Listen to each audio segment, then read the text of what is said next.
9 milyar dolarlık bir imparatorluk. Tek bir damla kanla dünyayı değiştirecek bir mucize. Ve tarihin en büyük siyah kazaklı yalanı. Elizabeth Holmes sadece yatırımcıları dolandırmadı. Bozuk makinelerle kanser hastalarına sağlıklısın, sağlıklı insanlara ölüyorsun dedi. Bugün narsizmin biyolojiyi yenebileceğini sanan o tehlikeli zihniyeti konuşacağız. Hazır mısın? Hikayeyi anlamak için önce sahnedeki o kusursuz karaktere bakmalıyız. Elizabeth Holmes 2003 yılında henüz 19 yaşındayken Stanford Üniversitesi'ni terk etti. Bir vizyonu vardı. İğnelerden korkan insanlar için sağlık sistemini değiştirmek. İdolü Steve Jobs'tı. Ama bu sadece bir hayranlık değil, patolojik bir taklitti. Tıpkı Jobs gibi her gün siyah boğazlı kazaklar giyiyordu. Ofis mobilyalarını Apple'ınkilerle aynı seçiyordu. Ve en önemlisi sesini değiştiriyordu. Normalde ince olan sesini bilinçli olarak kalınlaştırıp bariton bir tonda konuşuyordu. Çünkü ona göre otorite böyle tınlamalıydı. Silikon Vadisi bu hikayeye aşık oldu. Çünkü vadi dahi çocuk mitine tapıyordu. Yatırımcılar teknik detaylarla ilgilenmiyorlardı. Onlar yeni Steve Jobs'ı kaçırma korkusuyla hareket ediyorlardı. FOMO'ya kapılmışlardı. Ve Elizabeth bu korkuyu bir maestro gibi yönetti. Yönetim kuruluna kimleri aldı biliyor musunuz?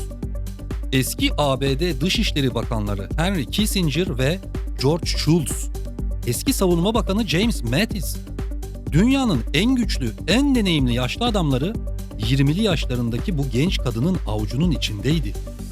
Ona torunları gibi bakıyor, tek bir kelimesine bile şüpheyle yaklaşmıyorlardı. Elizabeth Edison adını verdiği o küçük siyah kutuyu tanıttığında herkes sağlık tarihinde bir devrim yaşandığına inandı. Ama kutunun içinde bilim değil, sadece illüzyon vardı. Peki bu kadar dev ismi nasıl ikna etti? Cevap basit, bilgi eksikliği. Holmes yönetim kuruluna tek bir sağlık uzmanı veya biyolog almamıştı. Masadakilerin hepsi siyaset ve savaş uzmanıydı. Onlara milli güvenlik kartını oynadı. Bu cihazı savaş alanlarında kullanacağız. Askerlerimizin hayatını kurtaracağız dedi. Yaşlı kurtların vatanseverlik duygularını sömürdü. Bilimin yerini ideoloji aldığında dolandırıcılığın önü de tamamen açılmış oldu. Theranos'un merkezine dışarıdan bakıldığında NASA üssünü andıran kurşun geçirmez camlarla korunan bir laboratuvar vardı. Ancak içerideki atmosfer bir teknoloji şirketinden çok bir tarikatı andırıyordu. Şirketin güneş kralı Sunny Balwani, Elizabeth'in sevgilisi ve sağ koluydu. Çalışanların üzerinde tam bir terör estiriyordu. Yazılımcıların ve mühendislerin birbiriyle konuşması yasaktı. Herkes izleniyordu. Benimle değilsen düşmanımsın kültürü hakimdi. Peki o meşhur Edison cihazı ne yapıyordu? İddiaya göre parmak ucundan alınan nanotainer'daki birkaç damla kanla 200'den fazla test yapabiliyordu. Gerçekte ise bu cihaz fizik kurallarına aykırıydı. Kan o kadar küçük bir hacimde o kadar çok test için yeterli değildi. Edison cihazı sürekli hata veriyor, kan tüpleri makinenin içinde patlıyor, devreler pıhtılaşmış kanla kaplanıyordu. Laboratuvar çalışanları arasında bu duruma the glitch yani hata adı veriliyor. Edison bir oyuncak gibiydi ve her takıldığında yazılım ekibi arkadan manuel müdahalelerle sonuçları manipüle ediyordu. Elizabeth çalışanlarına her gün dünyayı değiştiriyoruz nutukları atarken alt katta mühendisler kanlı eldivenlerle bozuk makineleri temizlemekle meşguldü. Şirket bir teknoloji devinden çok her an çökmeye hazır bir karton kuleye benziyordu. Mühendisler sorunu çözemeyince Elizabeth hileye başvurdu. Yatırımcılara ve dev eczane zinciri Walgreens'e yapılan demolarda ekranlarda önceden kaydedilmiş sahte sonuçlar gösteriliyordu. Daha da vahimi, Siemens'in ve diğer rakiplerin ürettiği standart kan testi makinelerini gizlice satın almışlardı ve Theranos laboratuvarının arka odasında saklıyorlardı. Kendi teknolojimizle yapıyoruz dedikleri testleri aslında rakiplerin makinelerini hackleyerek yapıyorlardı. Edison sadece vitrindeki süstü, arkadaki kölelerse Siemens makineleriydi.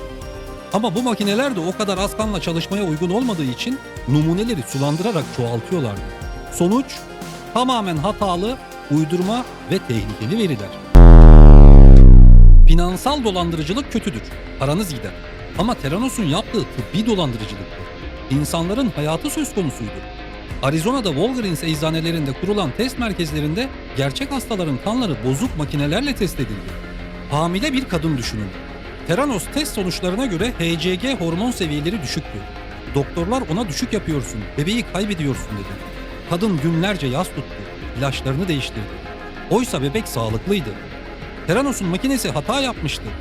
Başka bir hasta kanser tedavisi görüyordu. Theranos sonuçları kanserin geri döndüğünü gösterdi. Hasta panikledi. Ağır kemoterapi süreçlerine girmeye hazırlandı. Sonra gerçek bir hastanede test yaptırınca kanserin olmadığı anlaşıldı. Başka birine HIV pozitif denildi. Başkasına diyabet. Elizabeth Holmes yatırımcılardan para koparmak ve başarılı görünmek uğruna binlerce insanın beden ve ruh sağlığıyla kumar oynadı. Holmes için bu hatalar sadece birer yazılım bug'ıydı. Ancak Arizona'daki o insanlar için birer yıkımdı. Yanlış teşhis konulan bir hasta gereksiz yere ağır bir ameliyat masasına yatmak üzereyken son anda kurtulmuştu. Elizabeth'in narsizmi o kadar ileri gitmişti ki kurbanlardan gelen şikayet mektuplarını rakiplerimiz bizi karalıyor diyerek doğrudan çöpe atıyordu. Onun gözünde gerçeklik sadece kendi söylediği yalandan ibaret.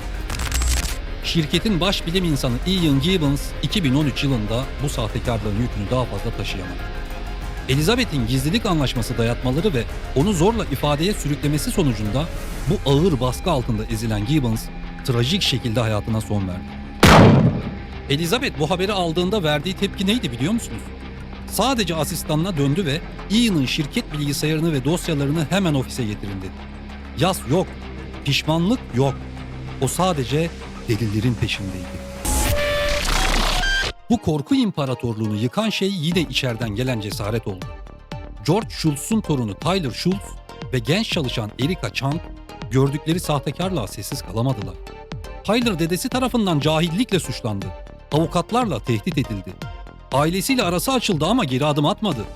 Wall Street Journal muhabiri John Carreyrou'ya ulaştılar. Carreyrou 2015 yılında bombayı patlattı. Theranos'un teknolojisi bir yalan dedi. Elizabeth önce inkar etti. Televizyonlara çıkıp o meşhur cümleyi kurdu. Önce sizi görmezden gelirler. Sonra size gülerler. Sonra sizinle savaşırlar ve sonra siz kazanırsınız. Kendini Gandhi sanıyordu. Ama bu sefer karşısında hayranlar değil, federal savcılar vardı. Carreyrou makaleyi yayınladığında Theranos'un hukuk ordusu adeta bir saldırı timine dönüştü. Şirket eski çalışanlarını susturmak için 5 milyon dolardan fazla para harcadı. Tyler Shultz'un peşine özel dedektifler taktılar. Hapse attırmakla tehdit ettiler. Ama Silikon Vadisi'nin o ünlü dokunulmazlık zırhı ilk kez çatlamıştı. Yalan o kadar büyüktü ki artık hiçbir avukat ordusu bu enkazı gizleyemezdi. Dava sürecinde Elizabeth o güçlü CEO maskesini çıkardı ve mağdur rolüne büründü. Her şeyi Sunny Balwani'nin yaptığını, kendisinin manipüle edildiğini, hiçbir şeyden haberinin olmadığını savundu. Siyah kazaklar gitti, yerine pastel renkli anne kıyafetleri geldi. Jüriyi etkilemek için her yolu denedi.